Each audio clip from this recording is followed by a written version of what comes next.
ಇನ್ನು garden city ಬೆಂಗಳೂರಿಗೆ ಗಾರ್ಬೇಜೇ ದೊಡ್ಡ ಸಮಸ್ಯೆ ಆಗಿದೆ. ಡಂಪಿಂಗ್ ಯಾರ್ಡ್ ಬಳಿ ಕಸದ ಲಾರಿಗಳಿಗೆ ತಡೆಯೊಡ್ಡಲಾಗಿದೆ. ನಿಂತಲ್ಲೇ ಸಾಲುಗಟ್ಟಿ ನಿಂತಿದೆ ಕಸದ ಲಾರಿಗಳು. ದೊಡ್ಡಬಳ್ಳಾಪುರದ ಬೆಳ್ಳಹಳ್ಳಿ ಬಳಿ ಲಾರಿಗಳು ಸಾಲು ಸಾಲಾಗಿ ನಿಂತಿವೆ. ಈ ನಡುವೆ ಸಾರ್ವಜನಿಕರು ಕೂಡ ಕೆಲವೊಂದು ವಿಡಿಯೋ ಮಾಡಿ ಹರಿಬಿಡ್ತಾ ಇದ್ದಾರೆ. ಮನೆ ಎದುರು ಇಟ್ಟಿರುವಂತ ಕಸ ಹೀಗೆ ಇದೆ, ಒಂದು ವಾರ ಆಯಿತು, ಸಂಬಂಧಪಟ್ಟಂತ ಅಧಿಕಾರಿಗಳು ಕಚೇರಿಗೆ ಹೋಗಿ ಕೇಳಿದ್ರು ಸರಿಯಾಗಿ ಸ್ಪಂದಿಸ್ತಾ ಇಲ್ಲ, ಏನ್ ಮಾಡಬೇಕು ಈಗ, ಫೈನ್ ಯಾರಿಗೆ ಹಾಕ್ಬೇಕು ನಾವು ಅಂತ ಸಾರ್ವಜನಿಕರು ಪ್ರಶ್ನೆ ಮಾಡ್ತಾ ಇದ್ದಾರೆ. ಮತ್ತೊಂದು ಕಡೆಯಲ್ಲಿ ಡಂಪಿಂಗ್ ಯಾರ್ಡ್ ಬಳಿ ಯಾವ ರೀತಿಯಾಗಿ ವಾಹನಗಳಿಗೆ ತಡೆಯೊಡ್ಡಲಾಗಿದೆ, ಜೊತೆಗೆ ಇದೇ ರೀತಿ ಸಾಲುಗಟ್ಟಿ ನಿಂತಿವೆ ಅನ್ನೋದನ್ನ ಗಮನಿಸಬಹುದು ನೀವು. ದೊಡ್ಡಬಳ್ಳಾಪುರದ ಬೆಳ್ಳಹಳ್ಳಿ ಬಳಿ ಈ ಲಾರಿಗಳು ಈ ರೀತಿಯಾಗಿ ನಿಂತಿವೆ. ಇದು ರಾಜಕೀಯ ವಾಕ್ಸಮರಕ್ಕೂ ಕೂಡ ದಾರಿ ಮಾಡಿಕೊಡ್ತಾ ಇದೆ. ಮನೆ ಬಳಿ ಸುರಿತೀವಿ, ಕಚೇರಿ ಬಳಿ ಕಸ ಸುರಿತೀವಿ ಅನ್ನೋ ರೀತಿಯಾದಂಥ ಮಾತುಗಳು ಕೂಡ ಕೇಳಿ ಬರ್ತಾ ಇದೆ. ಗೌರವದಿಂದ ಕಸದ ಲಾರಿಗಳನ್ನ ಹೋಗೋದಕ್ಕೆ ಬಿಡಬೇಕು, ಇಲ್ಲದೆ ಇದ್ರೆ ಅವ್ರ ಮನೆ ಮುಂದೆನೆ ಕಸ ಹಾಕಿಸ್ತೇನೆ. ಬಿಜೆಪಿ ನಾಯಕರಿಗೆ ಡಿಸಿಎಂ ಡಿಕೆ ಶಿವಕುಮಾರ್ ಎಚ್ಚರಿಕೆ ಕೊಟ್ಟಿದ್ದಾರೆ. ಬಿಜೆಪಿ ಕಚೇರಿ, ಅಶೋಕ್ ಮನೆ ಮುಂದೆ ಕಸ ಹಾಕಿಸ್ತೀನಿ, ಅಲ್ಲೂ ಬೇಡ ಇಲ್ಲೂ ಬೇಡ ಅಂದ್ರೆ ಎಲ್ಲಿಗೆ ಹೋಗ್ಬೇಕು? ಅಶೋಕ್ ಮನೆಗೆ ವಿಜೇಂದ್ರ ಮನೆಗೆ ಹೋಗ್ಬೇಕಾ? ಬಿಜೆಪಿ ನಾಯಕರ ವಿರುದ್ಧ ಡಿಕೆ ಶಿವಕುಮಾರ್ ವಾಗ್ದಾಳಿ ನಡೆಸಿದ್ದಾರೆ. ಆಲ್ MLAs ಎಲ್ಲ ಬ್ಲ್ಯಾಕ್ ಮೇಲ್ ಮಾಡ್ತಾ ಇದ್ದಾರೆ. ಆಲ್ MLAs ಕಸ ಹಾಕಬಾರ್ದು ಅಂತೇಳಿ ಬ್ಲ್ಯಾಕ್ ಮೇಲ್ ಮಾಡ್ತಾ ಇದ್ದಾರೆ. ನಮಗೆ ಫಂಡ್ಸ್ ಬೇಕು, ಅದು ಬೇಕು, ಇದು ಬೇಕು ಅಂತ. ಗೌರವದಿಂದ ಇದ್ರೆ ಸರಿ, ಇಲ್ಲ ಅಂದರೆ ನಾನು ಎಸ್ಮಾಲಿ ಆ್ಯಕ್ಷನ್ ತೊಗೋಬೇಕಾದಂಥ ಪರಿಸ್ಥಿತಿ ಬರ್ತದೆ. MLA ಆಗಲಿ ಯಾರೇ ಆಗಲಿ, ನಾವು ಮರ್ಸಿಲೆಸ್ಸಾಗೆ ಈ ಕಸನ ನಿಲ್ಲಿಸಿದ್ರೆ ಅವ್ರ ಮನೆ ಮುಂದೆನೇ ಹಾಕ್ಸಿಸ್ತೀನಿ. ಅವ್ರ ಮನೆ ಮುಂದೆನೋ ಇಲ್ಲ BJP ಆಫೀಸ್ಗೆ ಅದೇ ಕಸ ಎತ್ಕೊಂಡೋಗಿ ಲೋಡಲ್ಲಿ ಹಾಕ್ಸ್ತಾ ಇದ್ದೀನಿ. ನೆನ್ನೆ ಅರವಿಂದ್ ಲಿಂಬಾವಳಿ ಮಾಡಿದ್ದಾರೆ. ತಿರ್ಗಾ ಇವತ್ತು ದೊಡ್ಡಬಳ್ಳಾಪುರ MLA ಆ ಕಸ ಇನ್ನೆಲ್ಲಿಗೆ ಹೋಗ್ಬೇಕು? ಅಶೋಕನ ಮನೆಗೆ ಹೋಗ್ಬೇಕು, ಇಲ್ಲ ಅಂದರೆ ವಿಜೇಂದ್ರನ ಮನೆಗೆ ಹೋಗ್ಬೇಕು, ಇಲ್ಲ BJP ಆಫೀಸ್ಗೆ ಹೋಗ್ಬೇಕು. ಅಷ್ಟೇ ಕೆಲಸ. ಏನಕ್ಕೆ ಅವರು ಎಷ್ಟು ಯಾರಿಗೆ ಅಂತ ಬ್ಲ್ಯಾಕ್ ಮೇಲ್ ಮಾಡ್ತಾ ಇದ್ದಾರೆ? ನಾವು ಕಸ ಎಲ್ಲರೂ ಒಂದು ಕಡೆ ಹಾಕ್ಬೇಕಲ್ಲ.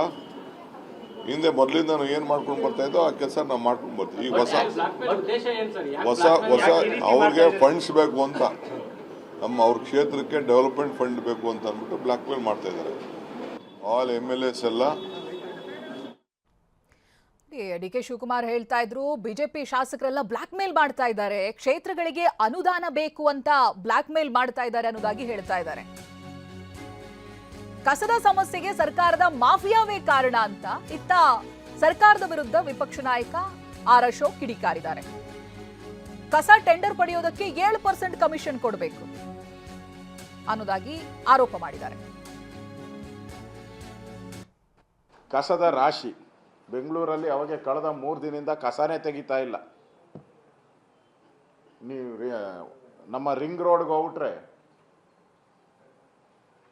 ಪೂರ್ತಿ ರಿಂಗ್ ರೋಡ್ ಪೂರ್ತಿ ಕಸದ ರಾಶಿಯಿಂದ ತುಂಬೋಗ್ಬಿಟ್ಟಿದೆ.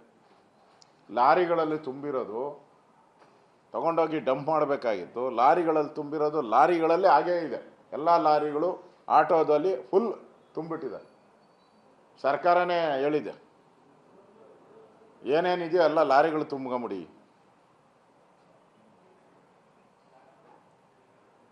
ಅಂದರೆ ಕಸ ಎತ್ತಕ್ಕೂ ಬೆಂಗಳೂರಿನ ಕಸ ಗಾರ್ಬೇಜ್ ತೆಗಿಯೋಕ್ಕೂ ಯೋಗ್ಯತೆ ಇಲ್ಲ. ನನಗನ್ಸುತ್ತೆ ಅವ್ರಿಗೂ ಸಂಬಳ ಕೊಟ್ಟಿಲ್ಲ ಅನ್ನೋ ನ್ಯಾಯವಾಗಿ, ಅನುದಾನ ಬಿಡುಗಡೆ ಮಾಡಿಲ್ಲ. ಇನ್ನೊಂದು ದಿನ, ಇನ್ನೆರಡು ದಿನ ಹೋದರೆ ಇಡೀ ಬೆಂಗಳೂರು ಗಬ್ಬೆದ್ದು ಹೋಗ್ತೈತೆ. Garbage city. ಕಾಂಗ್ರೆಸ್ ಸರ್ಕಾರ ಗಾರ್ಬೇಜ್ ಸಿಟಿ ಮಾಡಿರೋವಂಥದ್ದಕ್ಕೆ ಇದಕ್ಕಿಂತ ದೊಡ್ಡ ಉದಾಹರಣೆ ಸಾಧ್ಯನೇ ಇಲ್ಲ. ಅಂದರೆ ಎಲ್ಲ ರಂಗಗಳಲ್ಲೂ ಇವತ್ತು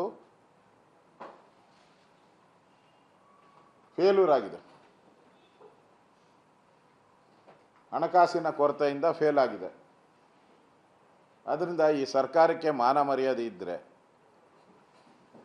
ಕೂಡಲೇ ಹಣ ಬಿಡುಗಡೆ ಮಾಡಿ ಕಸ ತೆಗೆಯುವಂಥದ್ದಕ್ಕೆ ವ್ಯವಸ್ಥೆ ಮಾಡಿ. 7% ಕೊಡಬೇಕು.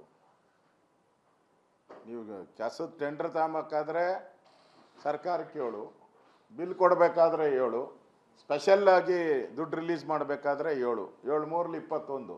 ಇನ್ನು ಇಂಜಿನಿಯರ್ಗಳು ಅವ್ರು 71.